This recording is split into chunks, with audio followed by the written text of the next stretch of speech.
Cuando Hitler se convierte en dictador de Alemania, aplica lo que escribió en su libro Mein Kampf, Mi lucha. Una raza más fuerte expulsará a las razas débiles, pues el impulso vital aplasta a los débiles para abrirles campo a los fuertes. ¿Cómo logró Hitler asumir el poder y convertirse en el líder supremo, el Führer?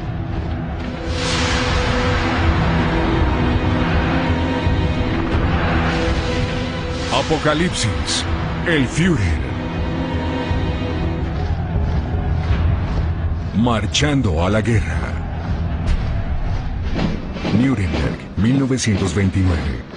El Congreso del Partido Nazi es el verdadero comienzo de lo que el dramaturgo alemán Bertolt Brecht llamará el irresistible ascenso de Adolfo Hitler. La devastadora crisis económica originada en Estados Unidos causa estragos en todo el mundo, especialmente en Alemania.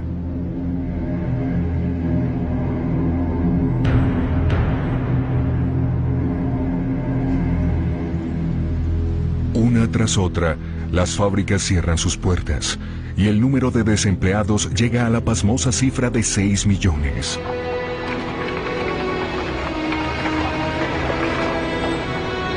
En medio de la desesperación, muchos alemanes acuden a los nazis o a los comunistas, quienes también tienen sus tropas antirrevolucionarias totalmente uniformadas.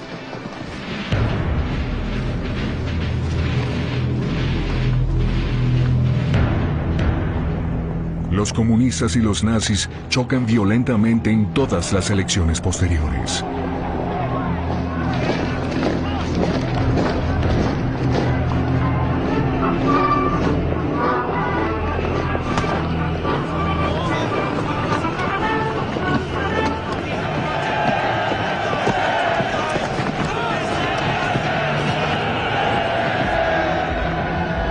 Hitler provoca desorden y al mismo tiempo afirma ser el único hombre capaz de detenerlo.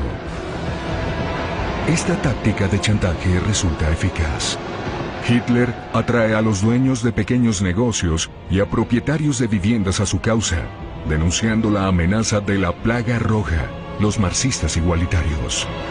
El resultado es asombroso. Hitler es ahora el líder del segundo partido político del país, después de la socialdemocracia. No obstante, las clases altas que odian a Hitler no se preocupan demasiado. Stefan Zweig escribió: para ellos, el poder siempre había sido atributo de varones, príncipes y aquellos con educación universitaria. Nada cegaba a los intelectuales alemanes tanto como el orgullo por su cultura.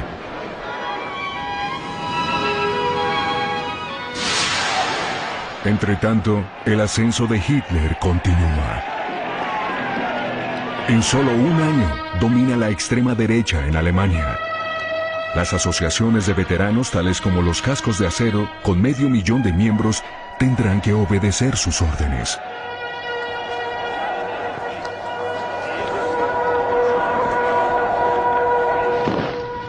Tras su postura dominante, Hitler supera un escándalo que hubiera podido terminar con su carrera.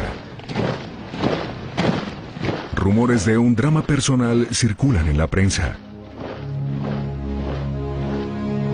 Se sentía fuertemente atraído por su propia sobrina, Gilia Randall, de 23 años. La amaba irracionalmente, posesivamente.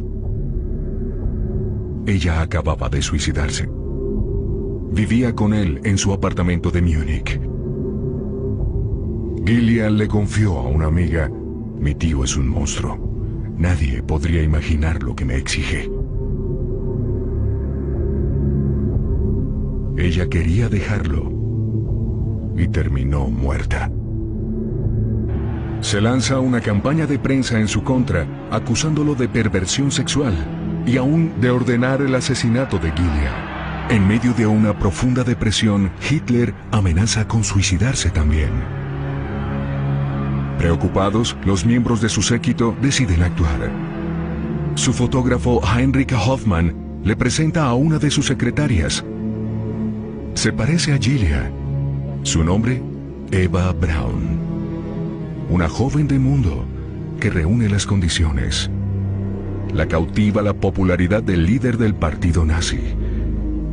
Hitler la convertirá en su nueva amante en la sombra. Se declara soltero, casado con Alemania para ganarse la simpatía de las votantes femeninas.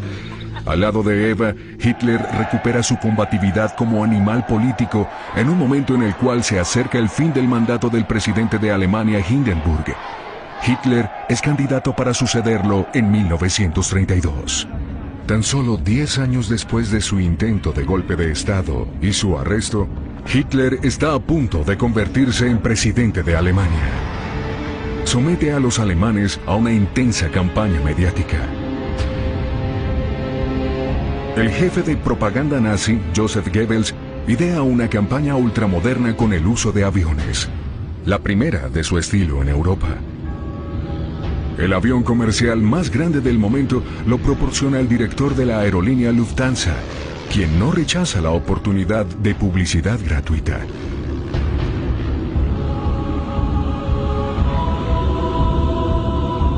Hitler, usando un casco de cuero, sale de gira por unas 100 poblaciones alemanas en donde puede medir su popularidad. Su piloto Hans Baba recordaba: volamos en todas las condiciones climáticas, aún en medio de tormentas. Cancelar una concentración no era admisible. La gente terminó perdiendo el temor a volar. La conclusión de Hans Baba fue: Hitler contribuyó a la expansión del transporte aéreo. Goebbels inventa el lema "El Führer sobre Alemania".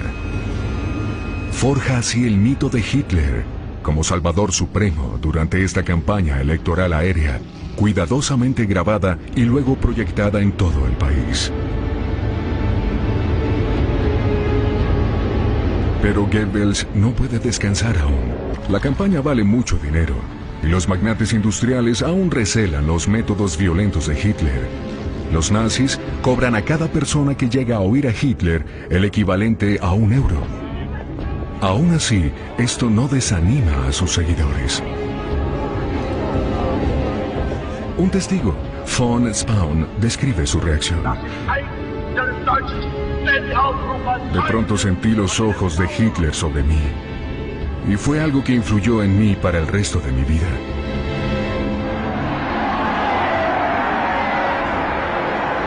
Una semana antes de las elecciones presidenciales, Hitler reúne a 100.000 berlineses, hastiados de los partidos tradicionales y aparentemente incapaces de afrontar la crisis.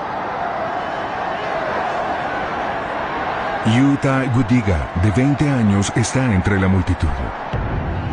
No puedo explicar el estado en el cual nos sumió el desempleo. Realmente creímos que solamente Hitler podía sacarnos de esa miseria. Sie reden nicht von den Zehntausenden, die Jahr für Jahr den Gashahn aufdrehen, nicht weil es ihnen zu gut geht. Con su discurso pseudosocial, Hitler se convierte en un fuerte candidato para la presidencia. La prensa está eufórica. La derecha considera a Hitler como prototipo del aventurero político. En la izquierda, los insultos son más personales. Hitler es descrito como homosexual, embaucador, semidemente, charlatán presumido, un falso tipo duro con fusta de piel de rinoceronte. Al presidente saliente, Marshall Hindenburg, no obstante ser monarquista reaccionario, lo apoya la izquierda. Esta paradoja refleja el peligro creciente del ascenso de Hitler, según recalca su más determinado opositor, el líder socialdemócrata Otto Wels. Es ist keine Minute Zeit mehr zu verlieren. Nur einen Gedanken, ein Ziel kann es noch geben. Der Faschismus muss geschlagen werden bis zur Vernichtung.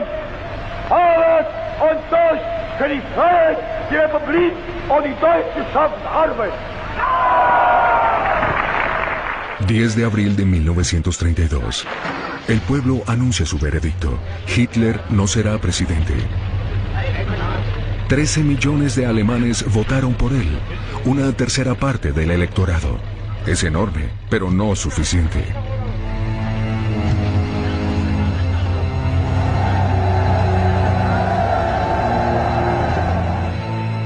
Hindenburg, reelecto gracias a los socialdemócratas, ya no quería depender de ellos. Y Hitler, continuando con su resistible ascenso, inicia su campaña de nuevo.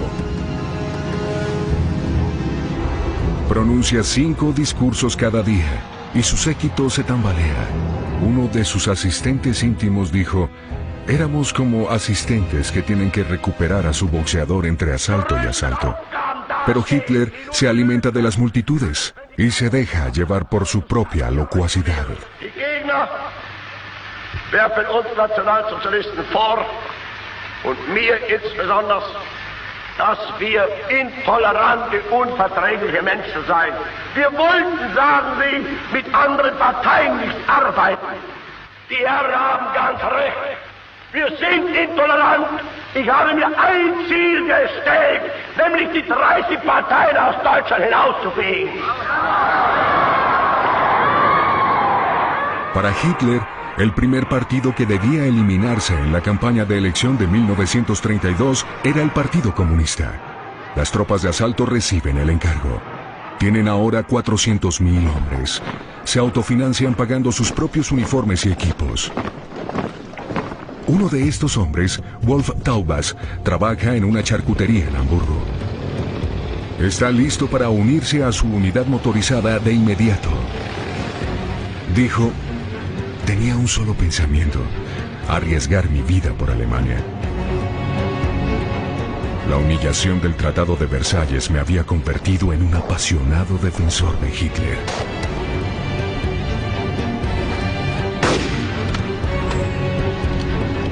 Había compañerismo, solidaridad y orgullo de llevar el uniforme. Nosotros, que nos sentíamos avergonzados de haber sido demasiado jóvenes para pelear en la Gran Guerra, aprovechamos la experiencia de nuestros mayores. Julio de 1932, el sangriento verano de la campaña electoral. Las SA, o tropas de asalto, con complicidad de la policía, provocan batallas callejeras con los comunistas. 100 muertos y 1000 heridos son las víctimas entre los comunistas. Muchos alemanes, exhaustos por el desorden y la impotencia del gobierno, aprueban los actos violentos de los nazis. El resultado: 230 nazis elegidos para el Parlamento. Hitler es ahora la cabeza del partido político más fuerte del país. Julio de 1932. El poder está en sus manos por primera vez. Rápidamente, la euforia le cede el paso a la desilusión. El presidente Hindenburg se niega a nombrarlo canciller, cabeza del gobierno. Hindenburg le dijo a Hitler: ante Dios, mi conciencia y la patria, no puedo entregar el poder a un partido tan intolerante como el suyo.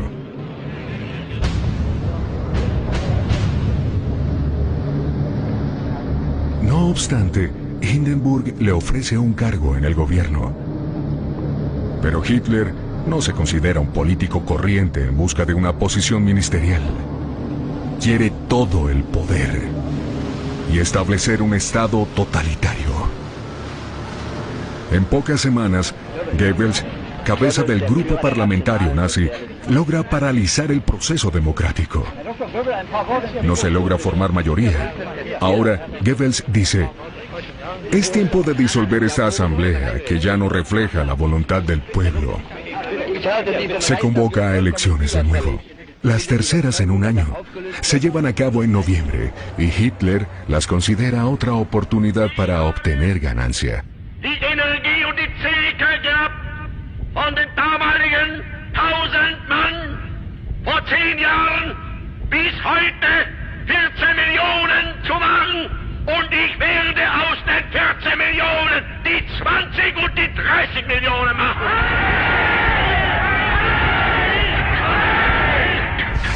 Noviembre de 1932. Los resultados de las elecciones son una desilusión para Hitler. Rodeado por su guardia personal, las SS, medita melancólicamente sobre su fracaso. Perdió 2 millones de votos. Goebbels dijo: "Tuvimos un pequeño contratiempo. Hitler se negó a entrar en el gobierno y los votantes no entendieron por qué". Con amargura, Goebbels lee los informes de prensa extranjeros. El London Daily Herald escribió: "El hitlerismo como fuerza política ha muerto". El diario francés Le Populaire, editado por el eminente socialista Léon Blum, destaca un artículo: "El fin de Hitler". Pero no. 3 meses después, Hindenburg, aún afrontando la imposibilidad de formar una mayoría, finalmente nombra a Hitler canciller de Alemania. Enero 30, 1933. Un estudiante de Berlín, Sebastian Hafner, escribió: "Acabo de oír la noticia. El terror me paraliza. Por un instante físicamente huelo sangre y lodo. Veo algo peligroso, como la enorme y sucia garra de un depredador que rastrilla sus uñas sobre mi cara". Para lograr su objetivo, el lobo se disfraza de oveja. Hitler tranquiliza a Hindenburg pidiéndole solamente 2 portafolios de ministerios para los nazis. El ministro del Interior sería un policía de Múnich llamado Michael Frick, con Hermann Göring a su lado para controlar también a la policía. 2 posiciones cruciales. Hitler da un paso más. Su propósito era mostrar que las posiciones ministeriales más importantes estaban en manos de un conservador, Franz von Papen, antiguo canciller, y el hombre fuerte de la extrema derecha, Alfred Hugenberg, ministro de Economía y Agricultura, un radical agresivo y autoritario. Hitler llama a su gobierno el Gabinete de Concentración Nacional para que parezca una coalición nacionalista en vez de un gobierno predominantemente nazi. Este cuerpo, bastante reaccionario, cree que puede controlar a Hitler.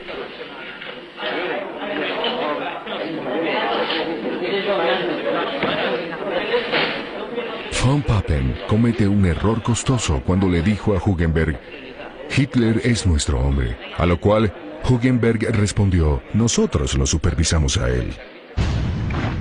Esa misma noche, el 30 de enero de 1933, en Berlín y todas las otras ciudades alemanas, Goebbels organiza un desfile de antorchas del grupo de veteranos de cascos de acero, las SS y prominentemente las SA o tropas de asalto.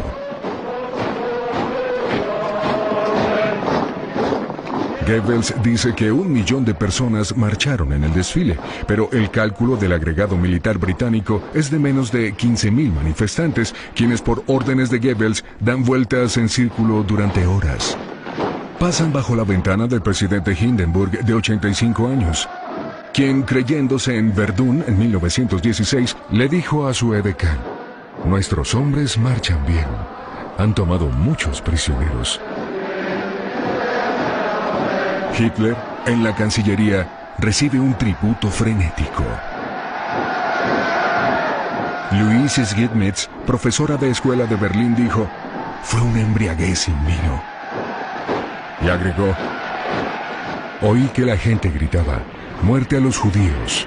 La sangre judía brotará bajo el cuchillo". Goebbels concluyó: "Es como un cuento de hadas". Febrero 10 de 1933. En el Palacio Deportivo de Berlín, Hitler pronuncia su primer discurso como canciller. ¿Cuál es el plan de Hitler? El poder absoluto, pero por etapas. Todavía hay 200 comunistas y socialdemócratas en el Reichstag. Por lo tanto, el primer paso es disolver el Parlamento y convocar a nuevas elecciones. Su discurso, transmitido por radio, es una petición a todos los votantes, incluidos los de la izquierda. Und hege felsenfest die Überzeugung, dass eben doch dann einmal die Stunde kommt, in der die Millionen, die uns heute verfluchen, hinter uns stehen und mit uns begrüßen werden dann das gemeinsam geschaffene, wiedererkämpfte, wiedererworbene, neue deutsche Reich der Größe und der Ehre und der Kraft und der Herrlichkeit.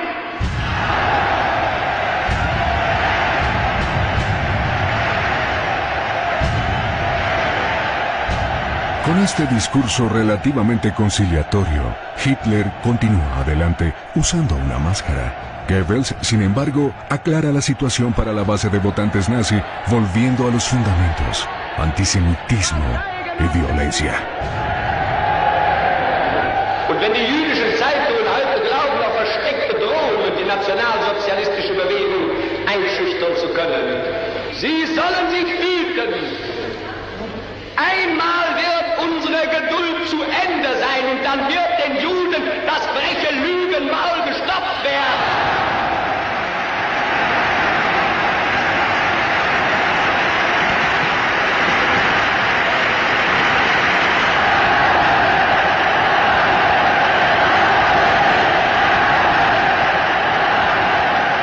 Im Übrigen können unsere Parteigenossen und S-A-Männer auch darüber beruhigt sein, dass eher als wir alle denken, die Stunde des Endes des roten Terrors gekommen sein wird.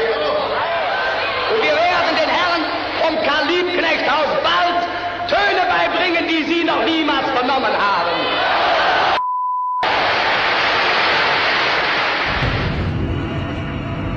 Solo 2 semanas después, en Berlín, el Gran Reichstag, el edificio del Parlamento alemán, se quema en la noche. Nada queda de este poderoso símbolo de la democracia alemana. Febrero 27, 1933. La investigación llevada a cabo por la policía bajo el mando de Göring incrimina a un holandés comunista de 24 años llamado Marinus van der Lubbe, sospechoso de graves antecedentes de incendiario. Rápidamente lo declaran culpable y lo condenan a la guillotina. ¿Quiénes se beneficiarán con este crimen? Los nazis. Hitler y Göring avivan el espectro de un complot rojo. Göring ordena el arresto de 4.000 comunistas, incluyendo a sus líderes. Pero el Partido Comunista no se proscribe todavía, pues Hitler quiere mantener la apariencia de legalidad para las elecciones legislativas que, según espera, consoliden su poder.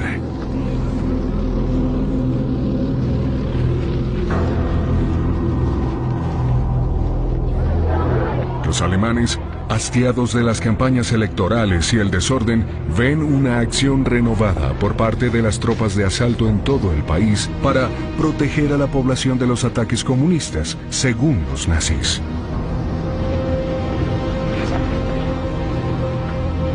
Las tropas de asalto, ahora armadas, tienen la categoría de oficiales de policía auxiliares.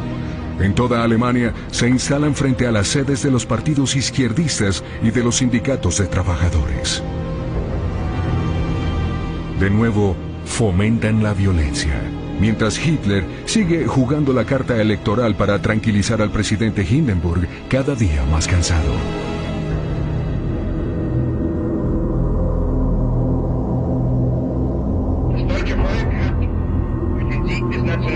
Göring, en su sillón estilo gótico y acariciando su daga, da su versión acomodada del resultado de las elecciones. Der 5. März bedeutet für einen Mann und eine Bewegung einen gewaltigen Sieg. Der Sieger des 5. heißt Adolf Hitler und die Bewegung ist der Nationalsozialismus. Beides aber ist gleichzusetzen mit dem deutschen Volke und dem Deutschen Reich. En realidad, Hitler y su coalición escasamente ganan una mayoría. Aún con toda su propaganda y la intimidación de las SA, Hitler no pudo evitar que los comunistas obtuvieran un 12% de la votación. Invalida la elección de los parlamentarios comunistas. Los hace arrestar y los envía a los campos de concentración de Oranienburg, cerca de Berlín, y de Dachau, cerca de Múnich, recién establecidos por los nazis. Dachau. Estos son los primeros campos que se abren en el año de 1933. El número de prisioneros políticos se eleva durante los primeros meses del régimen. El estudiante comunista Klaus Bastian recuerda: los guardias azotaban a los prisioneros y nos empujaban al agua helada. Siempre temíamos por nuestras vidas de día y de noche. La versión nazi es que estos parlamentarios, antiguos funcionarios del Estado y dirigentes sindicales se están reeducando. Oranienburg. La siniestra sombra de la dictadura se extiende sobre Alemania. Desde que se incendió el Reichstag, Hitler preside las sesiones del nuevo parlamento en el Teatro Real de la Ópera, rodeado por las SA, y exige poderes ilimitados. Marzo 23 de 1933. Los miembros comunistas desaparecen. La mayoría está en los campos. Los 94 socialdemócratas aún presentes se arman de valor para votar contra Hitler. A ellos también los arrestan y los envían a los campos o los obligan a huir del país. 441 miembros, desde la extrema derecha hasta el centro católico, escuchan el discurso largo y disperso de Hitler, que pretende reforzar las ilusiones del pueblo. Como siempre, promete esta vida y la otra: el fin del desempleo, alivio para los granjeros, respeto por la ley y, por encima de todo, la paz. La Asamblea vota su propia desaparición al otorgarle a Hitler plenos poderes durante 4 años.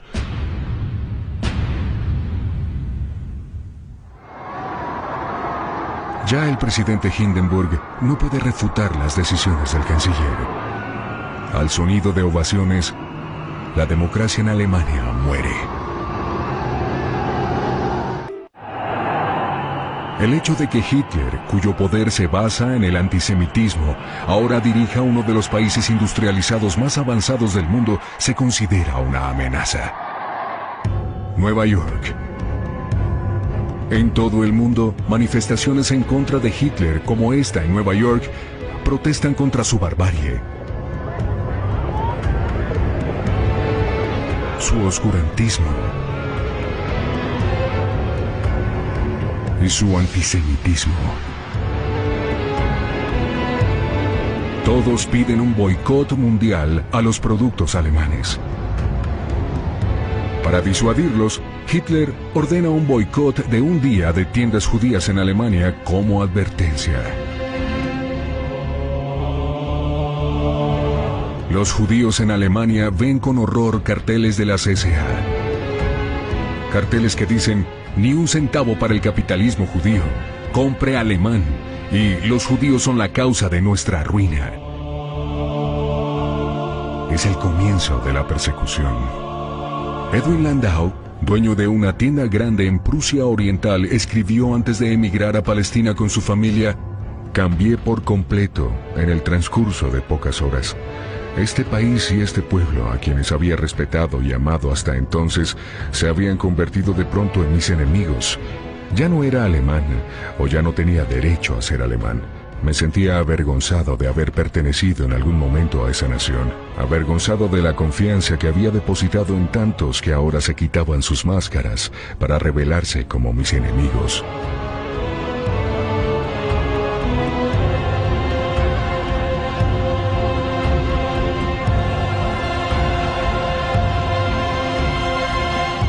El antisemitismo contaminó las universidades.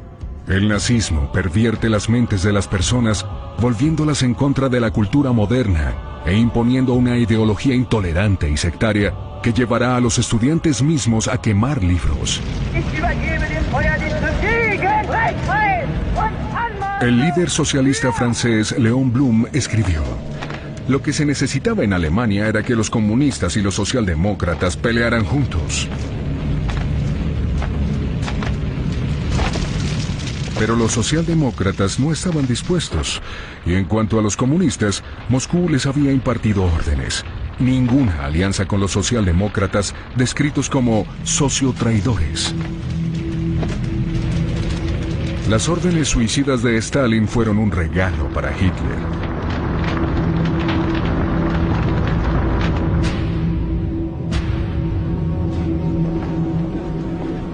Hitler suprimió los sindicatos. Ahora proscribe el Partido Socialdemocrático.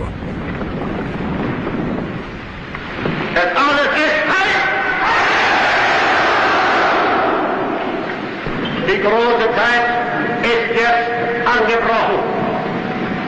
Deutschland ist nun erwacht. Die Macht haben wir nun in Deutschland gewonnen. Nun gilt es, das deutsche Volk zu gewinnen. El pueblo alemán, por su parte, está de vacaciones. De aquí en adelante, el partido nazi es el único partido legal. Sus consignas antisemitas no parecen provocar al público, en su mayoría indiferente al destino de sus patriotas judíos, quienes finalmente son solo 500.000, menos del 1% de la población.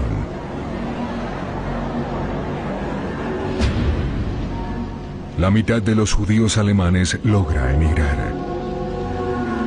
Gerda Blackman recuerda: logramos embarcar con la condición de entregar todas nuestras pertenencias.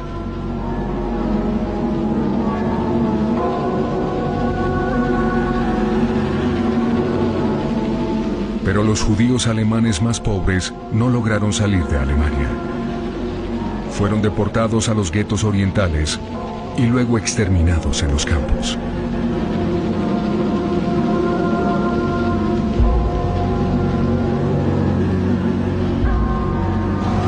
Los opositores al régimen tuvieron que salir del país, especialmente a Francia, en donde después quedarían atrapados por la ocupación alemana durante la guerra y serían entregados a los nazis. Muchos de los que no lograron salir a tiempo o que resolvieron quedarse para seguir con la lucha serían capturados y torturados en los campos.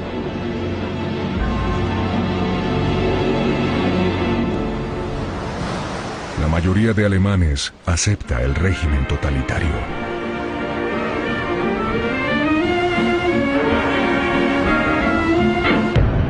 Algunos iniciaban el día izando la bandera esvástica, emblema oficial de Alemania.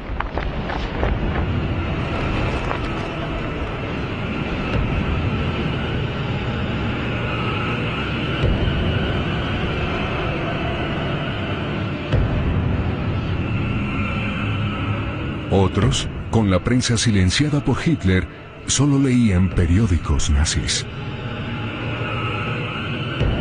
Sus hijas también aprenderían el saludo obligatorio.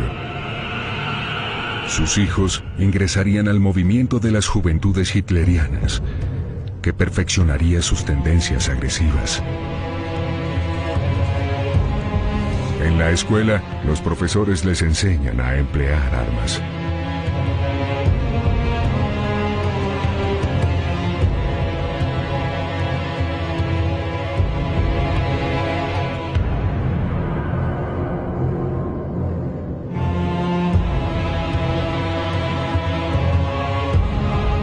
En clase de matemáticas, los profesores tendrían que usar ejemplos prácticos aprobados por los nazis como ¿cuánto cuesta un alumno? Una persona joven mentalmente disminuida le cuesta al Estado 1.800 marcos al año, el alumno promedio 320 marcos y un alumno brillante solamente 125 marcos. Respuesta: la sociedad solo puede sobrevivir si sus ciudadanos son genéticamente sanos. Las hijas mayores se unirían a lo que se conocía en esa época como la Liga de Mujeres Alemanas. Allí entrenarían a las niñas para ser buenas esposas y tener muchos pequeños soldados. A estos los matarían en las últimas acciones de combate en Berlín. Sin embargo, los alemanes no eran conscientes de todo esto en el verano de 1933. Hitler aún no era el líder supremo e indiscutible. Para lograrlo, debía continuar con su propaganda. Como esta película, Victoria de la Fe, que describe el primer congreso desde la toma del poder por el partido nazi, ahora el único partido. Agosto 30 de 1933. Hitler está ahora servido por el talento de la joven directora Leni Riefenstahl, quien lo cautiva con su energía y belleza.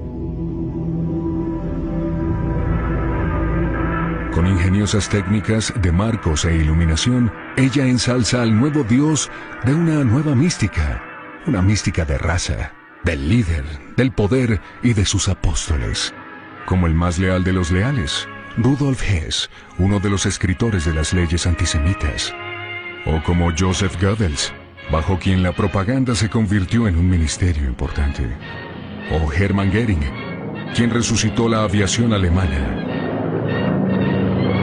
y Ernest Röhm, jefe de esta horda de fanáticos, las tropas de asalto.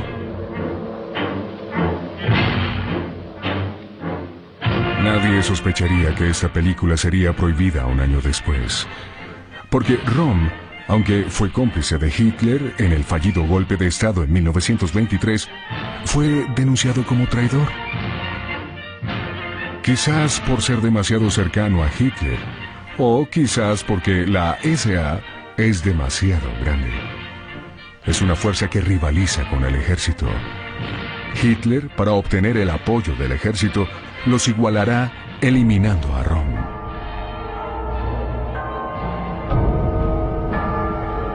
Todo comienza el verano siguiente, cuando Hitler viaja a Italia para reunirse con Benito Mussolini en Venecia.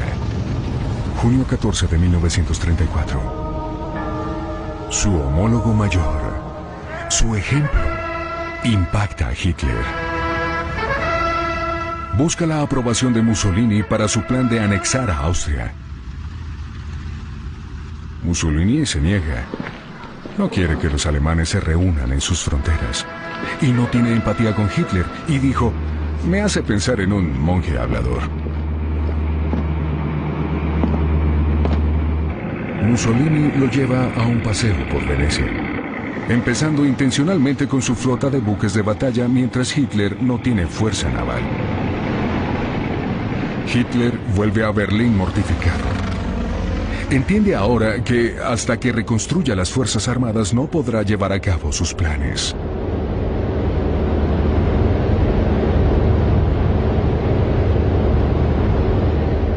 Hitler observa las maniobras del Reichswehr, o ejército alemán, reducido por el Tratado de Versalles a 100.000 hombres.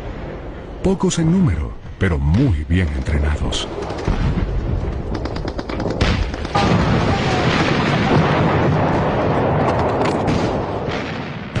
Hitler sabe que para librar una guerra necesita generales, almirantes, oficiales competentes, estrategas y especialistas entrenados. Ha prometido liberar al ejército de la camisa de fuerza de Versalles y restaurar su tropa y arsenal. Pero los generales quieren más, en especial deshacerse de Röhm y sus tropas de asalto, que tienen la capacidad para suplantar al ejército.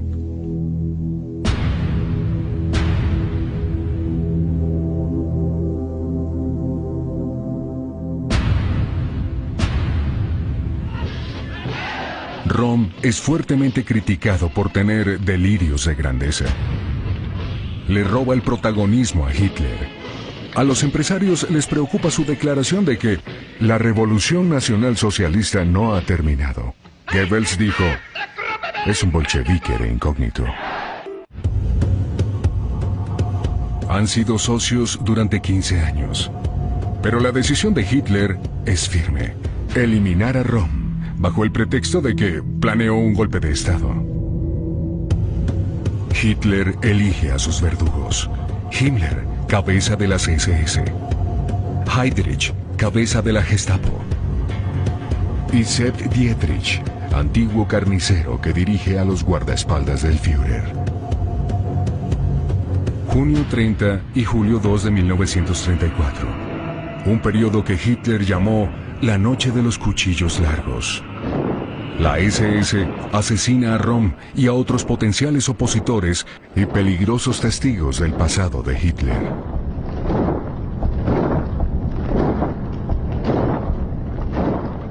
Con la muerte de Röhm, las tropas de asalto pierden su influencia y se usan solamente para mantener el orden. El ejército está satisfecho, al igual que los magnates industriales. Y a Sepp Dietrich lo ascienden a general de las SS. Cuando Leni Riefenstahl dirige su siguiente película, El triunfo de la voluntad, sobre el Congreso del Partido Nazi en 1934, solamente se ven uniformes negros de las SS marchando detrás de Himmler. Ahora, Hitler está solo en la cima de la pirámide. Un mes después de la noche de los cuchillos largos, el último presidente de la República, Marshall Hindenburg, muere a los 87 años. La democracia está muerta y sepultada hace mucho tiempo. El totalitarismo continúa su implacable marcha. Hitler se convierte en el comandante de las Fuerzas Armadas. Su poder es absoluto. Todos los soldados deben prestar juramento de lealtad al Führer, nuestro líder y líder del pueblo alemán, Adolfo Hitler. Adolf Hitler! Bayreuth.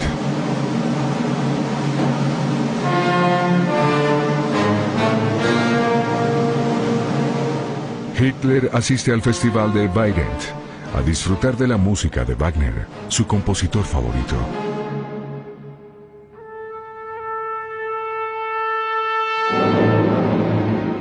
La nuera del compositor, Winifred Wagner, quien lo apoyó durante sus difíciles inicios, ahora le da la bienvenida como amo de Alemania. Ahora Hitler puede mirar atrás y darse cuenta hasta dónde ha llegado. Logró el sueño de su juventud, encarnar a Rienzi, su héroe wagneriano favorito, quien se sacrifica por su pueblo que lo venera.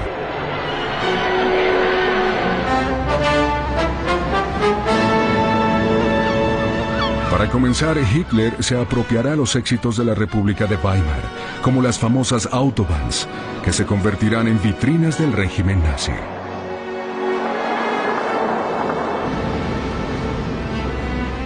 Luego, Hitler atacará, aprobando las leyes racistas de Nuremberg.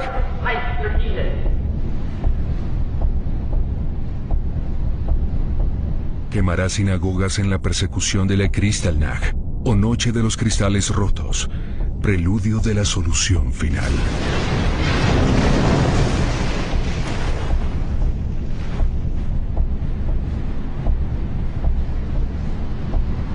Viola el Tratado de Versalles al reocupar las zonas desmilitarizadas en 1919. La debilidad mostrada por la falta de reacción de Francia o Inglaterra llevará a Mussolini a acercarse a Hitler, permitiéndole anexar a Austria. Un paso más en lo que él llama su misión: integrar todos los pueblos germanoparlantes en una aún más grandiosa Alemania.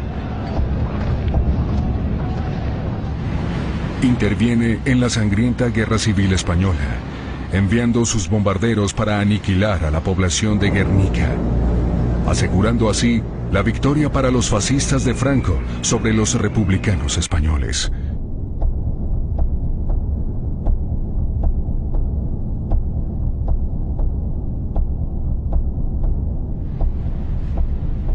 Sueña con un gran ejército, como el de Napoleón. Ejército que llevará hasta Moscú. Todo el tiempo proclamando su deseo de paz. Wir wollen einst ein Reich sehen, und ihr müsst euch schon dafür erziehen. Wir wollen, dass dieses Volk einst gehorsam ist, und ihr müsst euch in den Gehorsam üben. Wir wollen, dass dieses Volk einst friedliebend und aber auch tapfer ist, und ihr müsst friedfertig sein.